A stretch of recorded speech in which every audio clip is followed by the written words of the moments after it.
तो आज उम्मीद रबाब चांडियो के दादा कलमुल्ला चांडियो, वालिद मुख्तार चांडियो और चाचा काबिल चांडियो के केस की सुनवाई है। तो दोनों फरीकैन पहुंच चुके हैं। जवाबदार बुरहान खान चांडियो MPA और सरदार अहमद चांडियो भी पहुंच चुके हैं। MPA में रबाब चांडियो भी पहुंच चुकी है।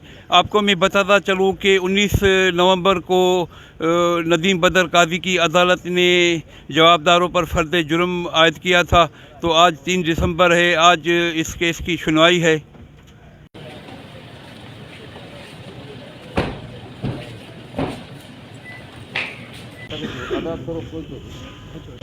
अॼु जीअं त असां पहुतल हुआसीं ऐं एविडेंस जे लाइ रखियल हुई तारीख़। अॼु असां हिकिड़ी मीनवाइल एप्लीकेशन बि ॾिनीसीं, जेका एप्लीकेशन हिकिड़ो को अक्यूज़ड आहे SHO करीम चांडियो जे नाले सां।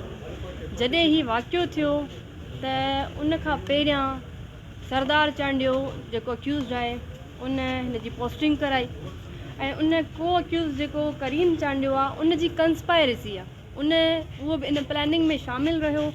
ऐं वाक़े खां पोइ उन ई हद जो SHO थी करे जेके अक्यूज़ड हुआ, जिन मर्डर कया, जिन फायरिंग कई, उन्हनि खे प्रोटोकॉल ॾेई करे ऐं जेको आहे सो हिकिड़ी जॻह खां ॿी जॻह उन मुंतकिल कयो।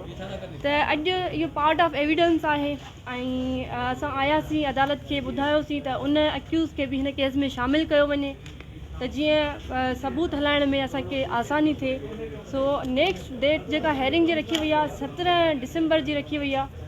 पुरुमीद आहियूं त अदलिया इंसाफ़ कंदी ऐं हाणे इंसाफ़ थींदे नज़र थो अचे पियो त अदालत हिकिड़ो शेड्यूल बि ठाहे छॾियो आहे ऐं इंशाअल्लाह कातिलनि खे सज़ा लॻंदी। ही जेका अक्यूज़ड करीम चांडियो वारी एप्लीकेशन आहे, ॾिसो वॾी शइ इहा आहे त हिकिड़ो पुलिस डिपार्टमेंट जो ऑफिसर थी करे तव्हां इन्फ्लुएंस ॾिसो हिननि जागीरदारनि जो, सरदारनि जो, जंहिंखे सरदार चांडियो की हीअ हुनजे पर्सनल नंबर ते मैसेज थो करे, शुक्रिया अदा थो करे, दुआऊं थो ॾिए त मुंहिंजी पोस्टिंग थी वई आहे। ऐं उहो ई SHO 54 टाइम्स अक्यूज़ जेके आहिनि उन्हनि सां राब्ते में रहियो आहे। मुर्तज़ा चांडियो सां 54 दफ़ा उन राब्ते में रहियो आहे, जेको 3 साल एब्सकॉन्डर रहियो आहे।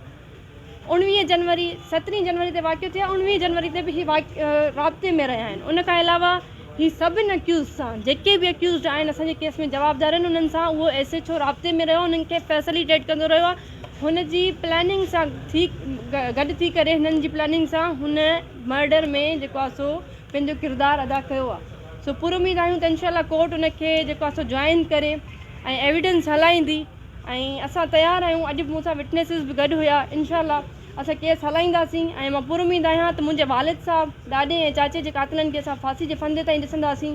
छो त 5 साल हिकिड़ो तमामु वॾो अरसो आहे।